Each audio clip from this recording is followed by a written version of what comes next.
Power होला ही खाली हिर जाती मेरे। एक बार जोरदार तालियां और सम्मान करता हूं सबको की लड़ी लग जाएगी। छपरा का ये कार्यक्रम हिट नहीं सुपर डुपर।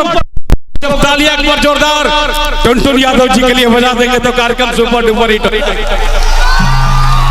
टाइगर की पहचान टाइगर की तरह होती है।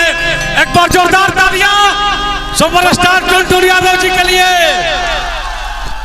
अरे हंगामा कर दो, हल्ला कर दो, तालियां बजा दो, लेकिन एक बार टुनटुन यादव के नाम पे दोनों हाथ को हिला दो। मैं ये चाहता हूं कितने गाए जितना मन उतना गाइए। और नमस्कार प्रणाम। और आप सब तमाम भगवान स्वरूपी हमारे घर जीवन भैया चाचा भाई बहन बेटी सब लोग आयल बा और सबके हमारा तरफ से तहे दिल से प्रणाम बा। और आज हमारे जिगर के टुकड़ा प्यारे बड़े भैया प्रमोद प्रेमी भैया के सारे हमारे धर्मेंद्र बाग भैया, शत्रुघ्न भैया, प्यारे डब्लू भैया, धर्मेंद्र भैया, त्रिलोकी भैया और हमारे ऋषिकेश भैया। बिहार जानता है टुनटुन यादव को, संसार जानता है। एक बार जोरदार तालियां अल्लाह करके बजा दीजिए टुनटुन भाई के लिए।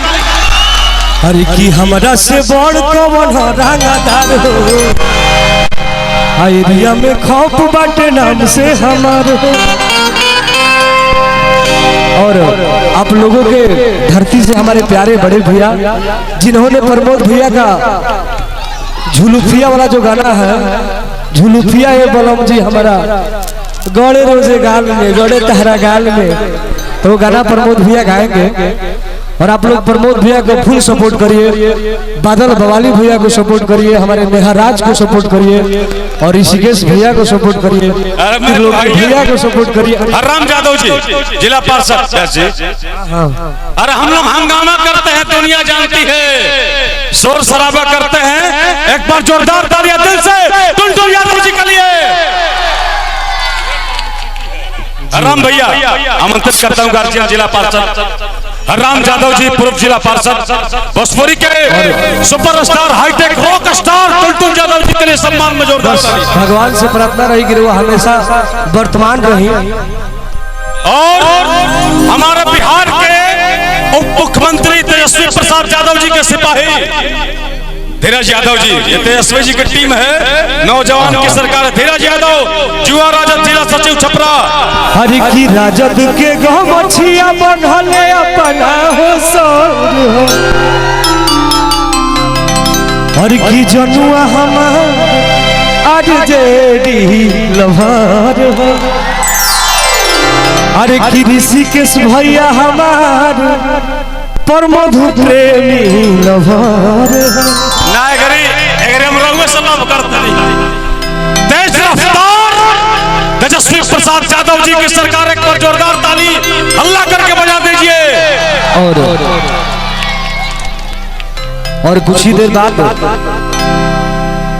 शाहनवाज अली राजद युवा उपाध्यक्ष लालालपुर अली साहब जी का स्वागत है। पियर पियर जो पहने हैं ना मेरा भैया है भीम भैया, और कलाकार के दिल में रहे। और हम चाहम कि तू एक तरफा राज करो जैसे तार भाई करता, एक तरफा राज करो और सारे कलाकार के दिल में भोजपुरी के हर कलाकार अपने भाई। फिलहाल हम हरि की छेदे छेद हो जाई तोरा बाती में रे, हमारी सिक्सर के 6 गोली छाती में रे। और ये हमारे प्यारे भैया हैं जिनका नाम निदेश बिहारी है, और इनका एक चैनल खुलल बा जरा चैनल के नाम बा दिवाली फिल्म्स। और उस चैनल से बहुत सारा गाना आइल बा, इंडिया हिला दो, एक और जबरदस्त गाना आवता कि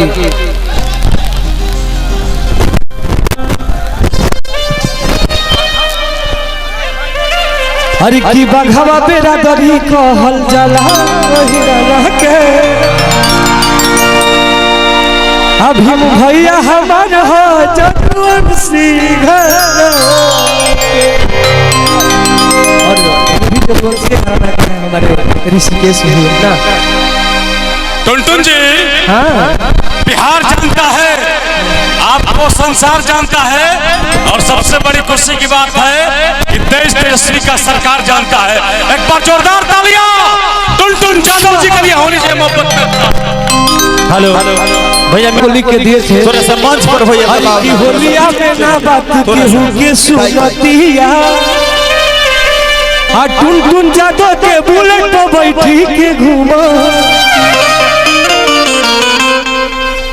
आइए हम गाना गाए अरे की मौगा ना होई की रोई बुआ गाइबू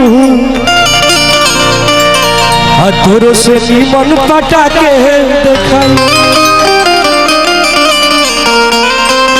और सब लोग के दिल से धन्यवाद देता है कि तू लोग हमारा के जगह तक पहुंचा दिला लो और भोजपुरी के सारे स्टार कलाकार ने मुझे सपोर्ट किया है हर लोगों ने। ए भैया उतर जा वो आगे आवा ना दाहिने वो स्टेज पर से मत का यार तू ही लो चौबल पर कार्यक्रम होई ना तो तुरंत खत्म हो जाए। कम से कम स्टेज के बचा के रख लो। अब मंच पर जे भी थोड़ा सा और हमारे मंच पे उपस्थित थोड़ा सा बड़का नहीं प्रमोद प्रेमी भैया के जीरो से हीरो बनाने वाले हमारे सारे टीम लोग हैं सबको दिल से धन्यवाद सबके प्रणाम बा हमारा तरफ से है ना जाए।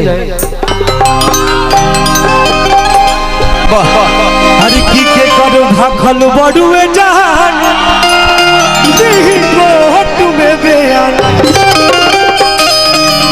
असगरे चलेला चलाना रहल बाज राजा हनमवा जानेला जमाना अब बड़ भैया बाज राजा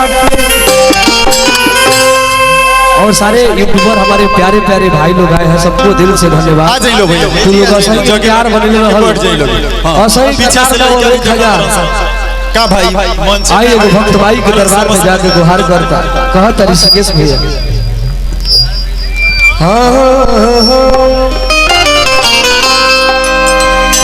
की राजू नहीं अनुराग है भैया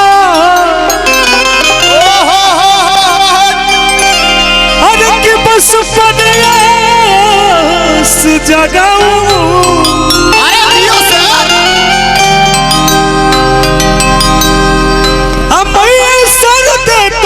भरोसे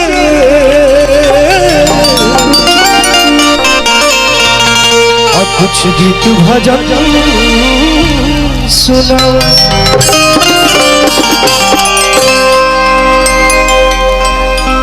बस आप लोग प्यार बनाए रखें।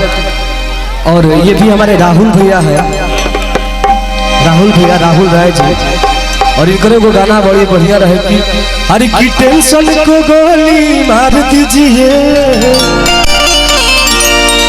आया हिर के लड़का से प्यार कीजिए।